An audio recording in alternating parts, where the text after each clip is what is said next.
Reading through the Bible in 1 year, May 1st, Numbers 9:1 through 10:10, Ecclesiastes 3, John 12:37 through 13:20, and 1 Peter 2:13 through 3:22. And the Lord spoke to Moses in the wilderness of Sinai in the first month of the second year after they had come out of the land of Egypt, saying, "Let the people of Israel keep the Passover at its appointed time.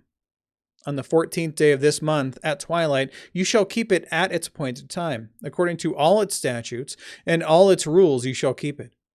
So Moses told the people of Israel that they should keep the Passover. And they kept the Passover in the first month on the 14th day of the month at twilight, in the wilderness of Sinai, according to all that the Lord had commanded Moses. So the people of Israel did. And there were certain men who were unclean through touching a dead body, so that they could not keep the Passover on that day. And they came before Moses and Aaron on that day. And those men said to him, "We are unclean through touching a dead body. Why are we kept from bringing the Lord's offering at its appointed time among the people of Israel?" And Moses said to them, "Wait, that I may hear from the Lord what the Lord will command concerning you." And the Lord spoke to Moses, saying, "Speak to the people of Israel, saying, if any one of you or of your descendants is unclean through touching a dead body or is on a long journey, he shall still keep the Passover to the Lord. In the second month, on the 14th day at twilight, they shall keep it. They shall eat it with unleavened bread and bitter herbs. They shall leave none of it until the morning, nor break any of its bones. According to all the statute for the Passover, they shall keep it. But if anyone who is clean and is not on a journey fails to keep the Passover, that person shall be cut off from his people, because he did not bring the Lord's offering at its appointed time. That man shall bear his sin. And if a stranger sojourns among you and would keep the Passover to the Lord, according to the statute of the Passover and according to its rule, so shall he do. You have one statute, both for the sojourner and for the native." On the day that the tabernacle was set up, the cloud covered the tabernacle, the tent of testimony.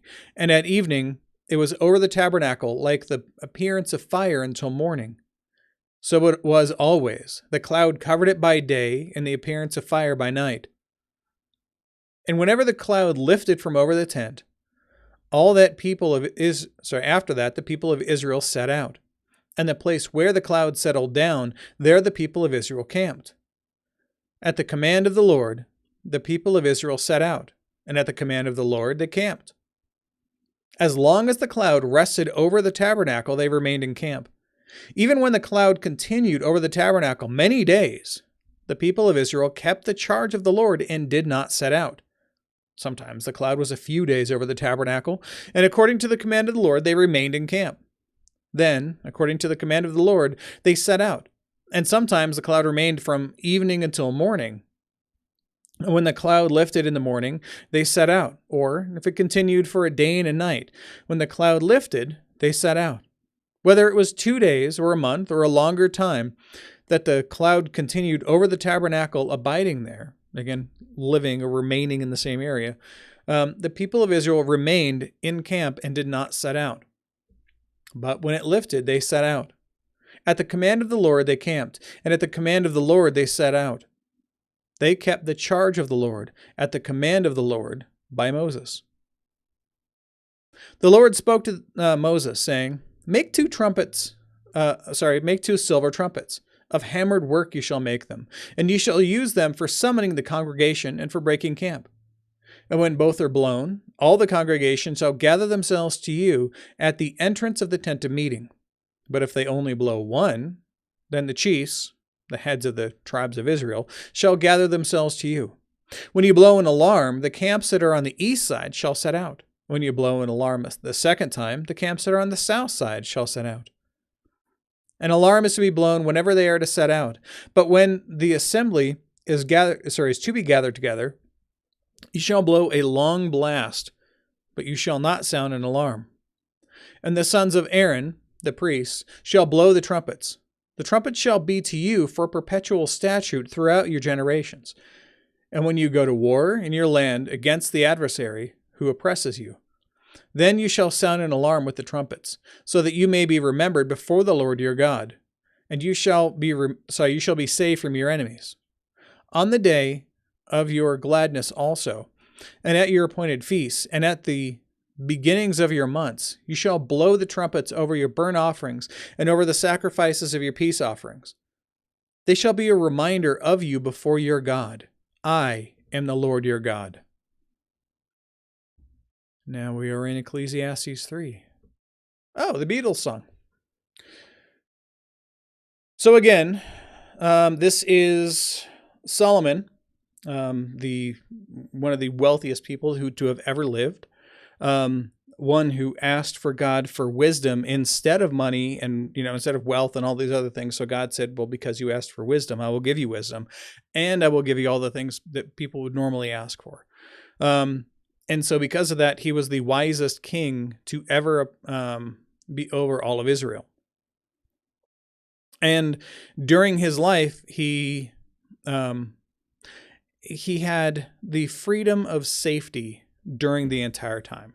He never had to deal with an enemy who was trying to damage them in any way. They had peace on all borders all the time. So with that, he was able to get, what's a good way to put lazy? Lazy. And so he put himself to figuring out what the world is like, what things are around him. And one of those things that he pursued is what life is like for the atheist, right? For the person who isn't a Christian. And so far, we've gone over a handful of things. We've gone over the folly, right, or vanity or worthlessness of work, because work doesn't fulfill you. He's pursued the living life to the best of his ability, right? Self-indulgence, wisdom itself. He has pursued all of these things to the nth degree. And even then, he still says, and completes every statement with, this also is vanity and striving after the wind. There's nothing of any value that comes out of it. So here we continue. For everything there is a season, and a time for every matter under heaven. A time to be born, and a time to die. A time to plant, and a time to pluck up what is planted. A time to kill, and a time to heal. A time to break down, and a time to build up. A time to weep, and a time to laugh. A time to mourn, and a time to dance.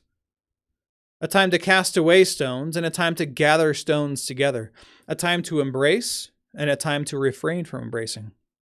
A time to seek, and a time to lose. A time to keep, and a time to cast away.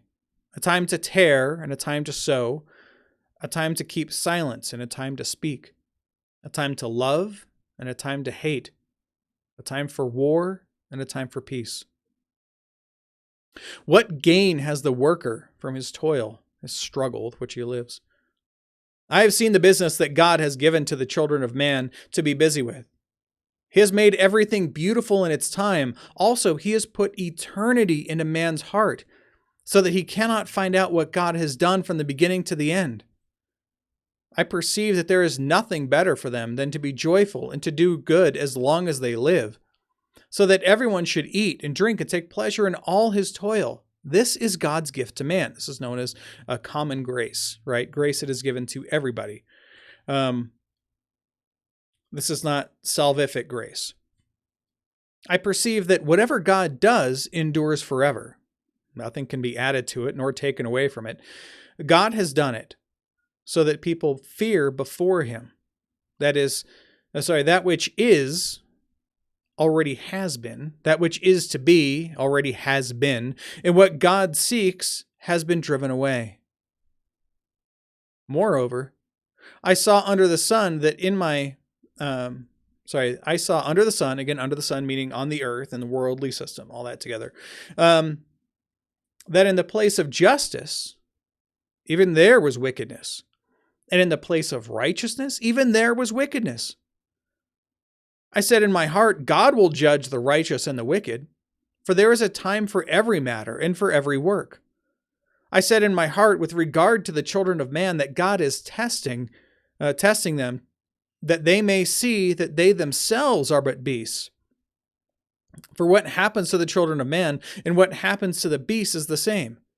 As one dies, so dies the other. They all have the same breath, and man has no advantage over the beasts, for all is vanity. All go to one place, and all are from the dust, and to dust all shall return. Who knows whether the spirit of man goes upward and the spirit of the beast goes down into the earth?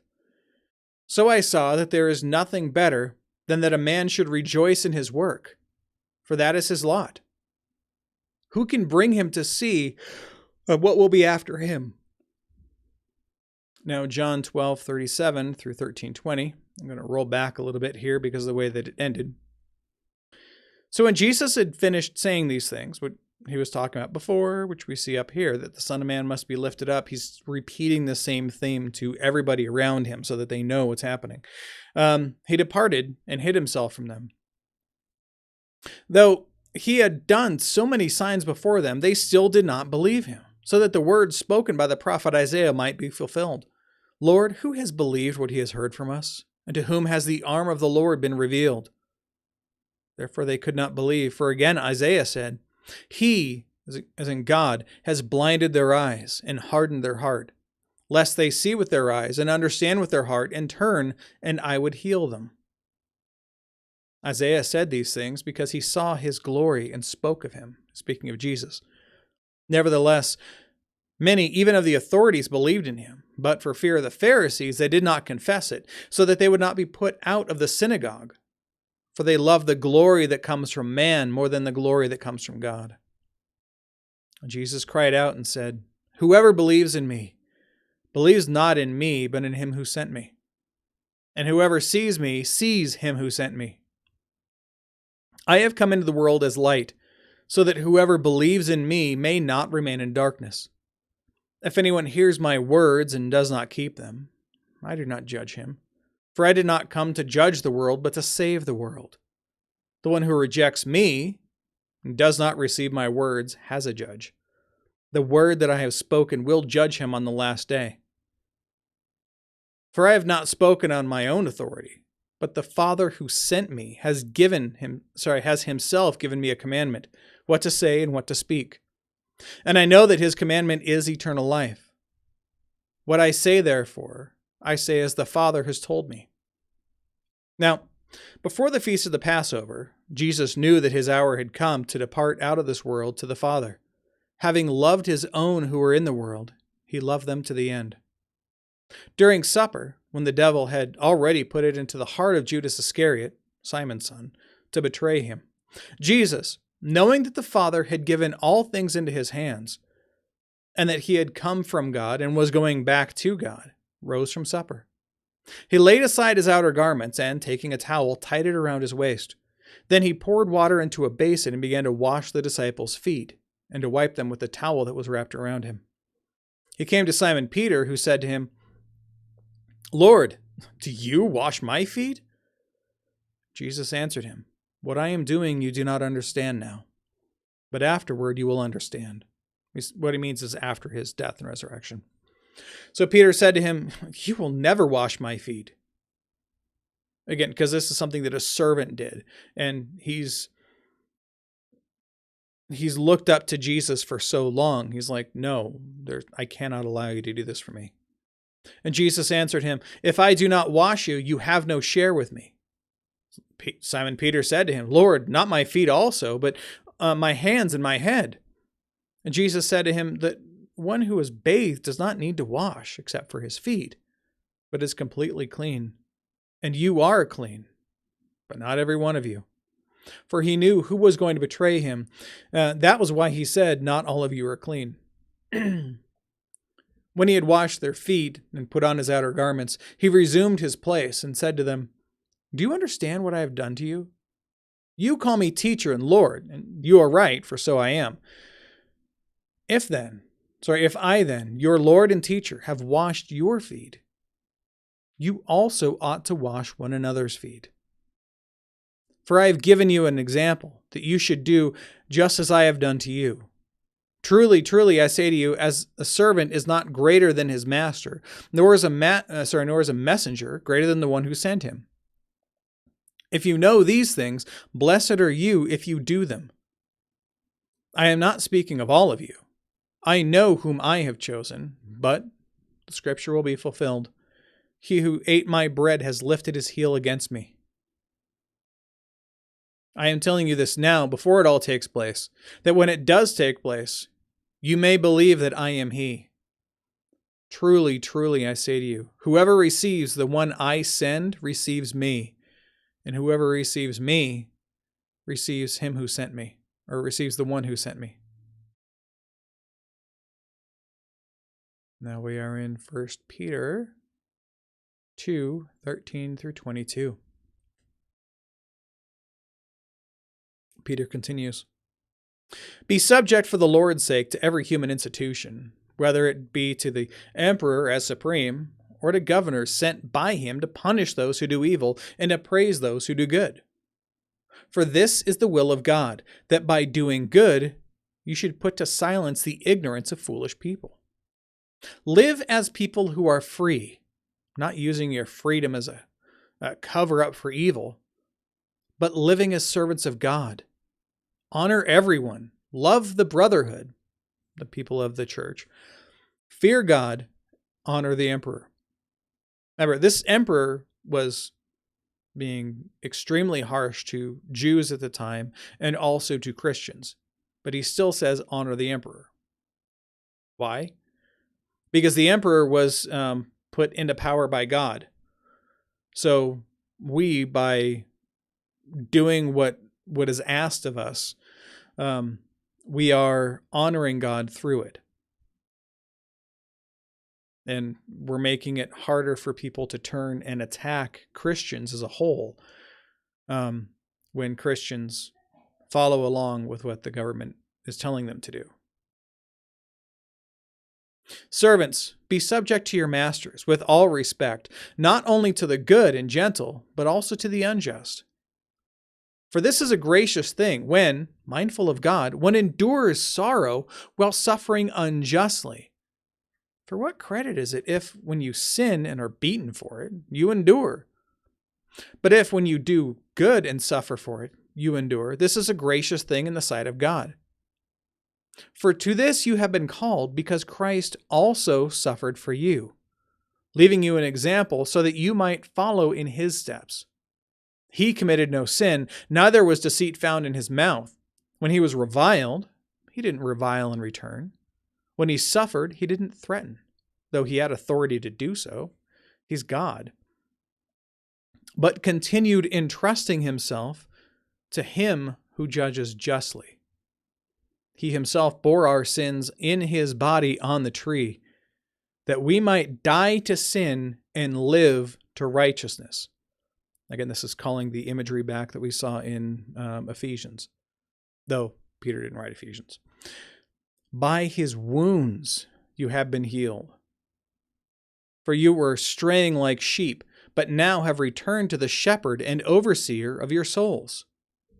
Likewise, wives, be subject to your own husbands, so that even if some do not obey the word, they may be won without a word by the conduct of their wives, when they see your respectful and pure conduct.